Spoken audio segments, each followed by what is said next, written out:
آج نیا سال ہے اور انسان اس پر خوشیاں مناتے ہیں،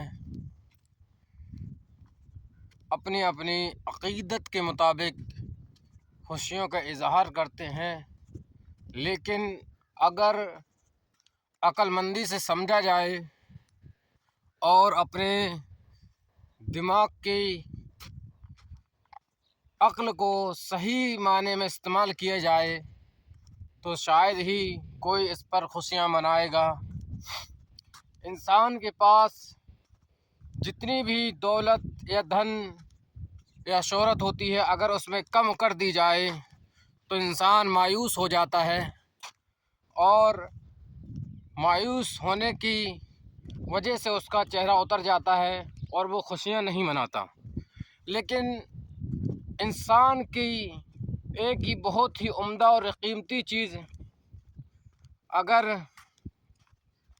اس سے چھین لی جائے اور اسے پتہ بھی نہ چلے اور وہ اس پر خوشیاں منا رہا ہے، اور جبکہ وہ اپنے ذہن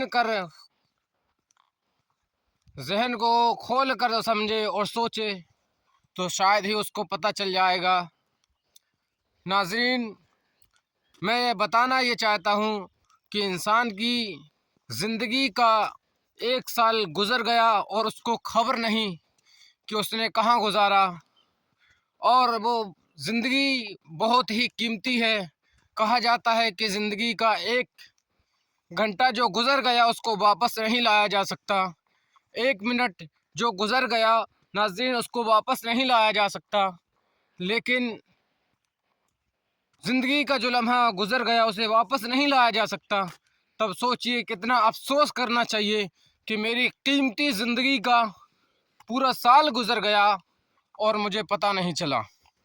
ناظرین، میں بتانا چاہتا ہوں کہ خوشیاں منانے کی بجائے ہمیں اپنی زندگی کا محاسبہ کرنا چاہیے کہ ہم نے اپنی زندگی کس طرح گزاری، اور ہماری زندگی موت کے قریب ہوتی چلی جا رہی ہے، قریب سے قریب تر ہوتی چلی جا رہی ہے، اور مجھے پتہ نہیں چل رہا ہے ناظرین کہ میری زندگی کہاں گزر رہی ہے۔ اللہ کے خوف سے اللہ کی پناہ میں آ جائیے اور یہ نئے سال پر خوشیاں منانا چھوڑ دیجئے۔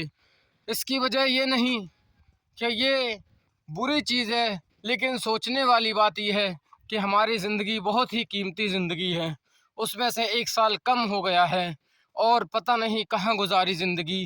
بہتر یہ ہے کہ آپ ناظرین اللہ کی بارگاہ میں آئیے اور اللہ کی بارگاہ میں اپنی جس مقصد کے لیے اللہ تبارک و تعالیٰ نے آپ کو پیدا فرمایا، آپ کو پیدا کیا، اس مقصد میں لگ جائیے۔ اللہ قرآن میں ارشاد فرماتا ہے، مَا خَلَقْتُ الْجِنَّ وَالْإِنسَ إِلَّا لِيَعْبُدُونِ۔ اللہ اس آیت کریمہ میں بہت ہی واضح اور مفہوم کے ساتھ آپ کو سمجھا رہا ہے کہ میں نے جنات اور انسان کو پیدا نہیں کیا الا لیعبدون، مگر اپنی عبادت کے لیے۔ محترم سامعین، آپ اس آیت کریمہ پر غور کریں گے اور سمجھیں گے تو آپ کا جو مقصد ہے، آپ کو جس لیے پیدا کیا گیا ہے، وہ مقصد واضح ہو جائے گا۔ اللہ قرآن میں ارشاد فرماتا ہے کہ میں نے اپنے بندوں کو پیدا ہی نہیں کیا مگر اپنی عبادت کے لیے۔ محترم سامعین حضرات، میں نے ایک آیت کریمہ کا آپ کو مفہوم بتایا، اس سے یہ پتہ چلتا ہے کہ اللہ تبارک تعالیٰ نے اپنے بندوں کو اپنی عبادت کے لیے پیدا فرمایا ہے، اور وہ خلاق کائنات ہے، اس کی عبادت ہم پر فرض ہے کہ ہم اس کی عبادت کریں۔ محترم سامعین اور ناظرین حضرات، آپ لوگ اللہ کی بارگاہ میں آ جائیے اور یہ نئے سال پر خوشیاں منانا چھوڑ دیجئے، کیونکہ یہ آپ کی زندگی کا وہ لمحہ تھا، وہ سال تھا جو گزر گیا، آپ کو پتہ نہیں چلا۔ بہتر ہے کہ آپ اللہ کی بارگاہ میں لوٹ آئیے۔ السلام علیکم ورحمۃ اللہ تعالیٰ وبرکاتہ۔